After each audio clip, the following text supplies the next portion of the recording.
যে স্বামীরা দান বা মেহমানের আপ্যায়ন পছন্দ করে না, তার স্ত্রীদের করণীয় কি? ওই স্বামী ত্যাগ করতে হবে, ভালো মানুষ নয়। আপনার স্বামীকে আপনি বুঝান, আপনার স্বামী এত নিম্ন শ্রেণীর মানুষ কেন? আপনার স্বামীকে মেহমানকে আপ্যায়ন করতে হবে। আপনার স্বামীর উচিত কালকে তার বাপ মাকে বলে দাও, আম্মা ভাগনা আমার বাড়িতে খাবে, ভাগ্নি আমার বাড়িতে খাবে, বোনেরা আমার বাড়িতে খাবে, আমার আব্বার যত আত্মীয় স্বজন আছে সব আমার বাড়িতে খাবে, আমার শ্বশুর শাশুড়ির যত আত্মীয় স্বজন আছে আমার বাড়িতে খাবে। তুমি এই কথা বলো, তোমার বাড়িতে আল্লাহ বরকত দিবে। সংকীর্ণ মন কেন? মেহমান দেখলে মন খারাপ হয় কেন?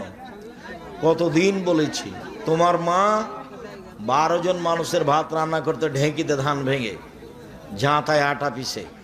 এখন তোমার স্ত্রী যেখানে রান্না করে সেখানে ফ্রিজ আছে, সেখানে গ্যাসের চুলা আছে। তারপরে মেহমান দেখলে তোমার স্ত্রী নাক সিটকানি দেয় কেন? হয় তাকে তোমার মায়ের মতো করো, না হলে বউ তালাক দিতে হবে। হস্তিনী বউ রাখা যাবে না। মেহমানকে খাওয়াতে শিখতে হবে, এটা জরুরি। ও দিয়ে জান্নাত সহজ।